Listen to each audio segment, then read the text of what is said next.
Top quality और consistent performance के लिए सिर्फ सिल्वर पंप नाम याद रखना।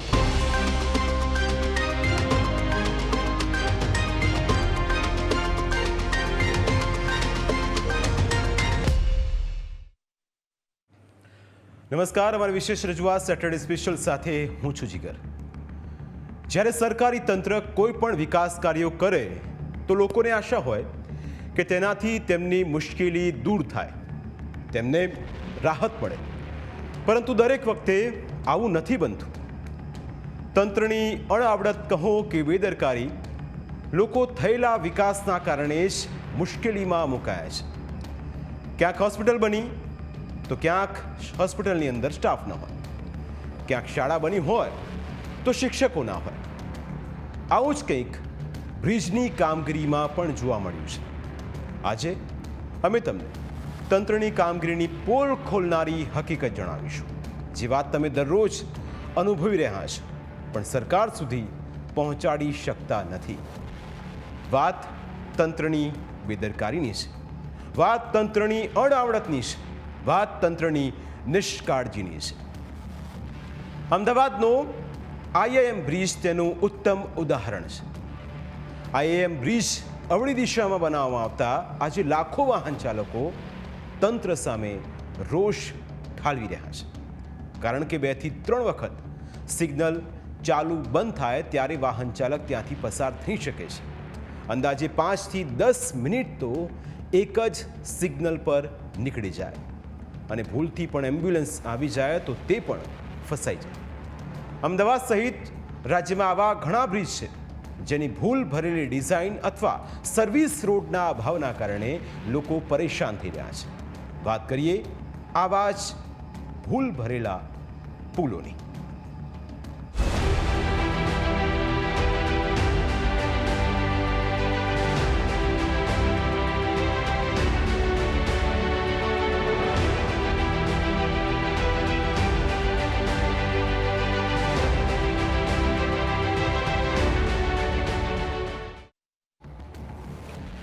સૌથી પહેલાં વાત અમદાવાદની। અમદાવાદ એટલે સતત દોડતું શહેર। દિવસ હોય કે રાત અહીંના રસ્તા હંમેશા વ્યસ્ત રહે છે। ટ્રાફિકના કારણે લોકો હેરાન પરેશાન થાય છે। ઘણી જગ્યાએ ઓવરબ્રિજ બનવાથી લોકોને આશા હોય કે ટ્રાફિકમાંથી રાહત મળશે, પરંતુ એવું બનતું નથી। તંત્રની ભૂલ ભરેલી ડિઝાઇન અને દિશાના કારણે લોકોની દશા બગડી જાય છે। ઇન્કમટેક્સ બ્રિજ તેનું ઉત્તમ ઉદાહરણ છે। ઇન્કમટેક્સ 4 રસ્તા પર બ્રિજ તો બન્યો, પણ ત્યાં ટ્રાફિકની સમસ્યા હજુ ઠેરની ઠેર છે। આવો જ એક બ્રિજ એટલે કે એસપી રિંગ રોડ પર આવેલો મુહમ્મદપુરા બ્રિજ। અમદાવાદના 200 ફૂટ રિંગ રોડ પર 1 જ કિલોમીટરના અંતરે આવા 2 બ્રિજ બનાવાયા છે। આ બંને બ્રિજ ટ્રાફિકની સમસ્યા ઉકેલવા માટે જ બનાવાયા હતા, પરંતુ હાલમાં જ આ જ બ્રિજ સ્થાનિક લોકો અને વેપારીઓ માટે માથાના દુખાવા સમાન બની ગયા છે। ટ્રાફિકની સમસ્યા ઉકેલવા માટે બ્રિજ તો બનાવવામાં આવ્યો, પરંતુ જવાબદાર તંત્રએ સર્વિસ રોડ જ નથી બનાવ્યો અને તેના કારણે વાહન ચાલકો રોંગ સાઈડથી પસાર થવા મજબૂર બન્યા છે। તંત્રની રોંગ કામગીરીના કારણે લોકોને રોંગ સાઈડથી પસાર થવા મજબૂર થવું પડ્યું છે। રોંગ સાઈડથી પસાર ન થવું જોઈએ, પરંતુ રોજે રોજની ટ્રાફિકની સમસ્યાના કારણે લોકો પણ શોર્ટકટ અપનાવી રહ્યા છે, કારણ કે જો તેઓ રોંગ સાઈડથી પસાર ન થાય તો 2 કિલોમીટર આગળ જઈને પાછા આવવું પડે। સર્વિસ રોડ ન બનાવ્યો તે તંત્રની મૂર્ખામી છે। સર્વિસ રોડ ન બનાવ્યો તે તંત્રની અણઆવડત છે। જો સર્વિસ રોડ બનાવવામાં આવ્યો હોત તો આજે આ મુશ્કેલી ન સર્જાયું હોત। આવી બેદરકારીઓના કારણે જ મોટા અકસ્માતો સર્જાતા હોય છે અને મોટી દુર્ઘટનાઓ બાદ તંત્ર એક્શનમાં આવવાના નાટક કરે છે, પરંતુ વાસ્તવિકતા શું છે તે તમે આ દ્રશ્યોમાં જોઈ શકો છો। બ્રિજની ડિઝાઇન પણ ફોલ્ટી એટલે કે ભૂલ ભરેલી છે, જેના કારણે અહીં અવારનવાર અકસ્માતો થાય છે। આ દ્રશ્યોમાં તમે જોઈ શકો છો કે અકસ્માતગ્રસ્ત કાર રસ્તાની વચ્ચોવચ્ચ પડી છે અને તેના કારણે વાહન ચાલકોને ભારે હાલાકીનો સામનો કરવો પડી રહ્યો છે। અમે ઉપસ્થિત છીએ અમદાવાદના 200 ફૂટના રિંગ રોડ ઉપર, જ્યાં સર્વિસ રોડ ન બનાવતા હજારો લોકો જે છે તે રોંગ સાઈડ પોતાનું વાહન લઈને આવી રહ્યા છે. વાત કરવામાં આવે તો ઔડા દ્વારા આ કરોડો રૂપિયાના ખર્ચે બ્રિજ તૈયાર કરવામાં આવ્યો હતો, પરંતુ કોઈ પણ પ્રકારનું પ્લાનિંગ જે છે તે કરવામાં નથી આવ્યું અને તેના જ કારણે જે સાઉથ બોપલમાં રહેતા લોકો છે, સોબો સેન્ટરથી આવતા લોકો, તે રોંગ સાઈડ આવવું તેમને પડી રહ્યું છે. જોઈ શકાય છે કે એકલ દોકલ નહીં પરંતુ મોટી સંખ્યામાં લોકો અહીં જે છે તે રોંગ સાઈડ આવી રહ્યા છે અને ક્યાંક ને ક્યાંક જે લોકો પોતાની લેનમાં વાહનો ચલાવતા હોય છે તેમને મુશ્કેલીનો સામનો જે છે તે કરવો પડી રહ્યો છે. જોઈ શકાય રિક્ષા ચાલક હોય, કાર હોય કે પછી બસ હોય, તમામ જે વ્હીકલ્સ છે તે અહીંયા રોંગ સાઈડ ઉપર જે છે તે આવી રહ્યા છે અને અકસ્માતનો ભય પણ જે છે તે સતાવતો હોય છે. આ એક કાર જે છે તે પણ અકસ્માત થયો છે. જે વ્યક્તિ પોતાની લેનમાં કાર ચલાવતો હતો તેને એક કારે ટક્કર મારી હતી અને અકસ્માત જે છે તે સર્જાયો છે. ચોંકાવનારી વાત તો એ છે કે અહીં સર્વિસ રોડની જરૂરિયાત હોવાની તંત્રને છેલ્લા 8 વર્ષથી ખબર છે, તેમ છતાં કોઈ જ પ્રકારની કાર્યવાહી હાથ ધરવામાં નથી આવી. મુહમ્મદપુરા બ્રિજનું નિર્માણ વર્ષ 2023માં કરાયું હતું. ઔડા દ્વારા આ બ્રિજ માટે રૂપિયા 60.91 કરોડનો ખર્ચ કરાયો હતો. બીજી તરફ વકીલ બ્રિજનું નિર્માણ રૂપિયા 88 કરોડના ખર્ચે કરાયું હતું. વકીલ બ્રિજનું લોકાર્પણ વર્ષ 2017માં કરવામાં આવ્યું. એટલે કે 8 વર્ષનો સમય વીતી ગયો છે.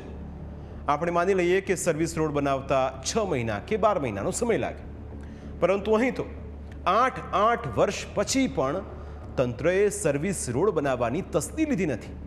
અધૂરામાં પૂરું રોડની આજુબાજુ ખોદકામ કરી દેવાનું છે અને તેના કારણે પણ લોકો ટ્રાફિકની સમસ્યાનો સામનો કરી રહ્યા છે. તેમ છતાં તંત્ર નિંદ્રાધીન છે.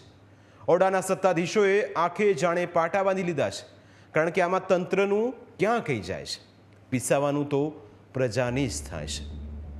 થોડા આગળ વધી અમદાવાદથી ગાંધીનગર સડસડાટ પહોંચી શકાય તે માટે થોડા વર્ષો પહેલાં જ ઓવરબ્રિજ બનાવવામાં આવ્યા, પણ આ ઓવરબ્રિજની બ્રિજ નીચેથી પસાર થતા વાહન ચાલકો માટે મુશ્કેલીરૂપ પુરવાર થઈ રહ્યા છે.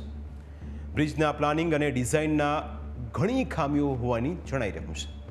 એસજી હાઈવે પર બનાવાયેલા બ્રિજના એન્ટ્રી અને એક્ઝિટના પોઈન્ટની ડિઝાઇનને લઈ અનેક સવાલો ઉઠી રહ્યા છે. બ્રિજના એન્ટ્રી અને એક્ઝિટ પોઈન્ટની ડિઝાઇન યોગ્ય ન હોવાથી અનેક લોકો રોંગ સાઈડમાં આવીને બ્રિજ પર એન્ટ્રી અથવા એક્ઝિટ લેતા જોવા મળે છે.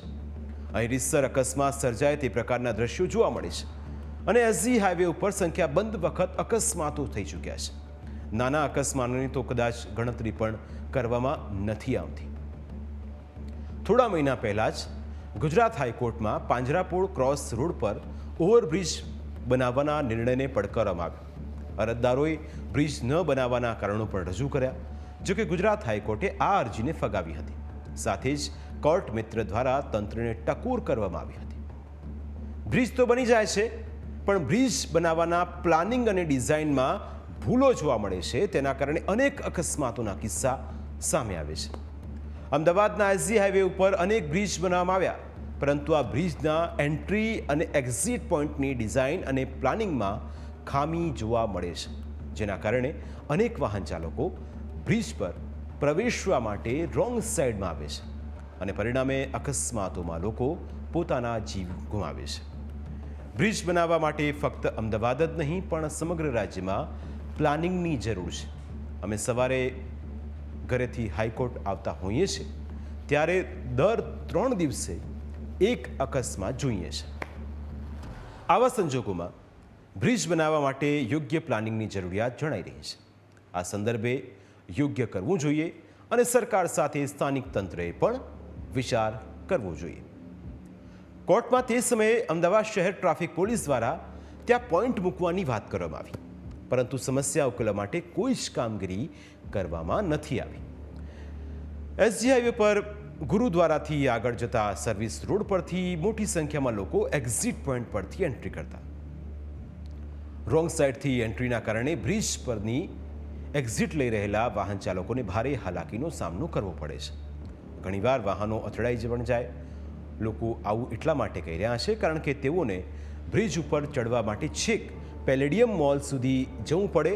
જો તંત્ર આ સમસ્યાનો ઉકેલ લાવશે તો અહીં ચોક્કસ રોંગ સાઈડથી આવતા લોકોને અટકાવી શકાશે. અમદાવાદના એસજી હાઈવે પર આવેલા જે બ્રિજોની ડિઝાઇન અને તેના એન્ટ્રી એક્ઝિટ પોઈન્ટની જ્યારે આપણે વાત કરી રહ્યા છીએ ત્યારે અત્યારે આ દ્રશ્ય છે તમે જોઈ રહ્યા છો એ પકવાન સર્કલ પર આવેલું ઓવરબ્રિજ છે તેના દ્રશ્યો છે ને અત્યારે લોકો છે તે રોંગ સાઈડમાં જતા હોય એવા દ્રશ્યો પણ જોવા મળી રહ્યા છે. તેનું કારણ એ છે કે જે હાઈકોર્ટમાં પણ એ ચર્ચા કરવામાં આવી કે જે બ્રિજોના એન્ટ્રી અને એક્ઝિટ પોઈન્ટ છે તેને લઈને ક્યાંક ને ક્યાંક વિસંગતતાઓ છે ને એની ડિઝાઇનિંગમાં છે તે ક્યાંક ખામી છે. એન્ટ્રી અને એક્ઝિટ પોઈન્ટો યોગ્ય રીતે નથી આપવામાં આવ્યા, તેને કારણે પણ એક્ઝિટ પોઈન્ટ છે તે આપવામાં આવ્યો છે, પરંતુ બ્રિજ ઉતરતાની એ સાથે જ અંડરબ્રિજમાંથી બહાર આવતાની સાથે જ આ એક્ઝિટ પોઈન્ટ છે તે આપવામાં આવ્યું છે, પરંતુ એન્ટ્રી પોઈન્ટ છે તે નથી. ને આગળ સિગ્નલ આવેલું છે ને સિગ્નલ બાદ 2 પોઈન્ટ મૂકતા છે તે બ્રિજ ઉપર તમે પ્રવેશી શકો છો. તેને કારણે પણ આ સમસ્યાઓ છે તે ઊભી થઈ રહી છે, જેને કારણે આ પ્રકારના જે એન્ટ્રી અને એક્ઝિટ પોઈન્ટો છે તે ક્યાંકથી યોગ્ય પ્રકારે નથી રાખવામાં આવ્યા. તેને લઈને પણ સવાલો છે તે ઉઠી રહ્યા છે. રોડની ડિઝાઇનિંગને લઈને પણ સવાલો ઉઠી રહ્યા છે. ત્યારે એ અવલોકન પણ સામે આવી રહ્યું છે કે જ્યારે પણ બ્રિજોની ડિઝાઇન કરવામાં આવે ત્યારે તેના એન્ટ્રી અને એક્ઝિટ પોઈન્ટો છે તેને પણ ધ્યાને લેવામાં આવે. તો અમદાવાદ શહેરમાં આવા તો અનેક બ્રિજ આવેલા છે જે લોકોની સમસ્યા ઓછી નથી કરતા પણ સમસ્યા વધારે છે અને અકસ્માતનું કારણ પણ બને છે. તંત્ર દ્વારા આ બાબતે ગંભીરતાપૂર્વક વિચાર કરવો જોઈએ, કારણ કે લોકોની સલામતી જોખમાઈ રહી છે. અમારી વિશેષ રજૂઆતમાં સમય થયો છે એક બ્રેકનો. બ્રેક બાદ રાજ્યના આવા જ બીજા કેટલાક ફોલ્ટી બ્રિજની કરીશું.